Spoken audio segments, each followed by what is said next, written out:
Halo teman-teman, kabinet yang keempat yang memerintah pada masa demokrasi liberal di Indonesia adalah Kabinet Ali Sastro Amijoyo I, teman-teman. Nah, ada hal yang menarik di sini, yaitu tidak terlibat atau tidak adanya anggota masyumi yang tergabung dalam parlemen, teman-teman, atau dalam kabinet. Nah, lalu seperti apa ya perjalanan dari kabinet ini? Nah, teman-teman, Kabinet Ali Sastro Amijoyo I ini merupakan kabinet koalisi antara ada PNI di sini, lalu ada juga NU dan juga partai-partai kecil lainnya ya. Nah, kabinet ini mulai bertugas sejak tanggal 30 Juli 1953 sampai tanggal 12 Agustus 1955.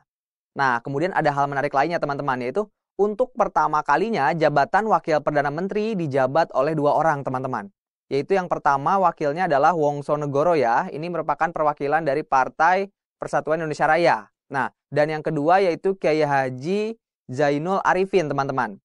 Beliau ini, Kiai Haji Zainul Arifin, itu beliau adalah politisi NU. Oke ya, jadi perwakilan dari NU yang pernah menjabat sebagai sekretaris pucuk pimpinan TNI, serta Ketua Hankam dan juga tergabung dalam Badan Pekerja KNIP ya, yaitu Komisi Nasional Indonesia Pusat pada saat awal-awal kemerdekaan. Nah, dengan jabatan ini, beliau menjadi orang NU pertama teman-teman yang memang berada di posisi tertinggi dalam lembaga eksekutif. Wow, luar biasa ya teman-teman ya. Nah, lalu seperti apa sih program kerja dari Kabinet Ali Sastro Amijoyo I ini?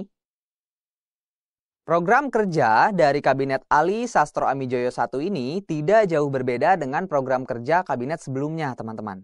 Nah, jadi baik itu kabinet yang dipimpin oleh Masyumi sebelumnya dan juga oleh PNI, ini ternyata tidak jauh berbeda saat ini. Jadi masih sama saja, teman-teman ya. Nah, jadi memang malah kalau kita perhatikan itu sama atau mirip sekali dengan program kerja pada kabinet sebelumnya, itu Kabinet Wilopo. Nah, oke, langsung saja ya kita bahas kembali biar kita lebih ingat lagi ya. Nah, program kerjanya diantaranya yaitu menyelenggarakan persiapan pemilu, oke ya. Kemudian meningkatkan keamanan dan kemakmuran negara. Kemudian negosiasi permasalahan Irian Barat. Nah ini ya, ini lagi-lagi ada program kerja ini. Lalu kemudian pelaksanaan politik luar negeri yang bebas aktif. Kemudian peninjauan kembali hasil KMB atau konferensi meja bundar. Dan penyelesaian pertikaian konflik, karena saat itu memang banyak sekali terjadi konflik di berbagai daerah ya. Nah, dari program kerja ini bisa dilihat ya teman-teman bahwa permasalahan Irian Barat ini khususnya itu tidak kunjung selesai teman-teman.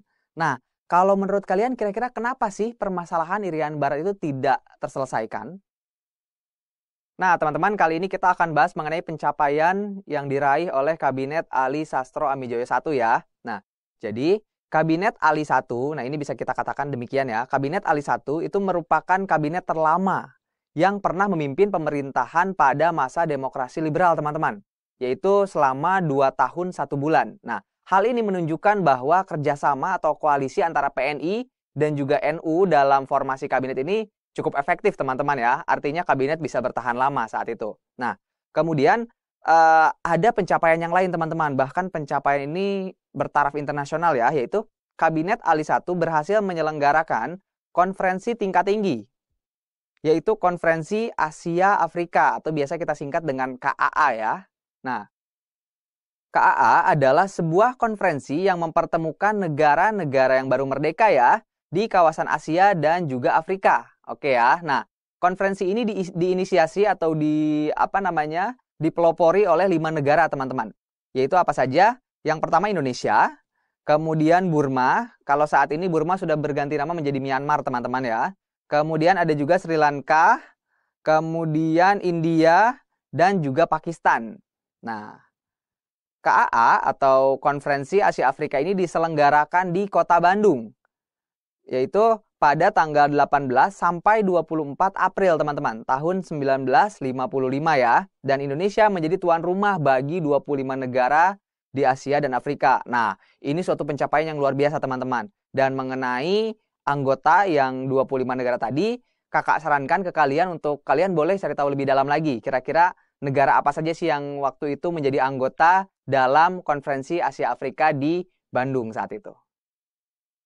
Selain prestasi internasional, Kabinet Ali juga berhasil membangkitkan ekonomi nasional, teman-teman. Nah, salah satu program ekonomi yang menonjol adalah pemberian tanah-tanah milik perusahaan perkebunan asing nih ya, kepada para penduduk yang bermukim di sekitar perkebunan, teman-teman. Nah, kemudian pada bidang pertambangan minyak, itu kabinet ini juga merintis nasionalisasi tambang minyak yang awalnya milik perusahaan Belanda itu kemudian dirubah, teman-teman, menjadi perusahaan nasional Indonesia ya. Nah, pengelolaan minyak dan perdagangan ekspor itu diatur secara ketat oleh pemerintah.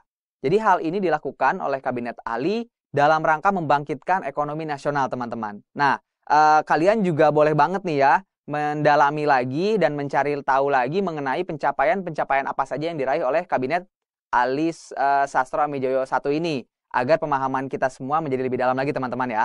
Semangat membaca ya! Selain prestasi-prestasi yang berhasil diraih oleh Kabinet Ali I ini, ternyata ada juga masalah-masalah yang dihadapi, teman-teman. Nah, khususnya adalah adanya gerakan separatis yang belum dapat diselesaikan oleh pemerintahan Ali Sastro Amijoyo I ini, teman-teman. Nah, bahkan ya, karena memang gerakan separatis itu banyak terjadi di beberapa daerah, nah, kemudian untuk menumpasnya, ternyata Kabinet Ali I ini mereka menerapkan cara penumpasan itu yang mungkin bisa dikatakan keras, teman-teman. Artinya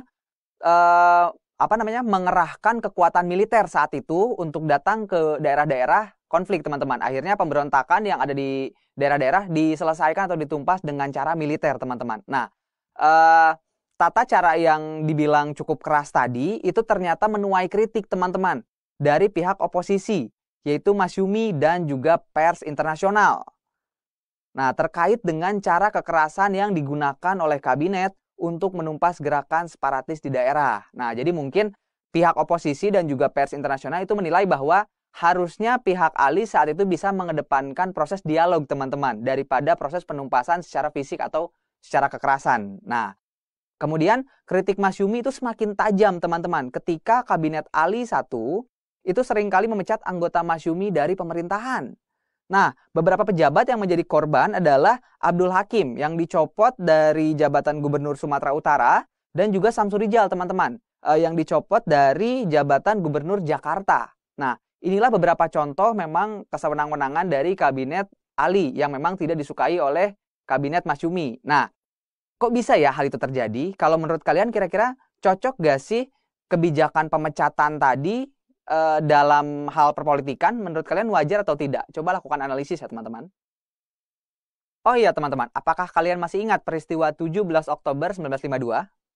Nah, ternyata konflik antara TNI Angkatan Darat dan pemerintah sipil itu kembali memanas, teman-teman.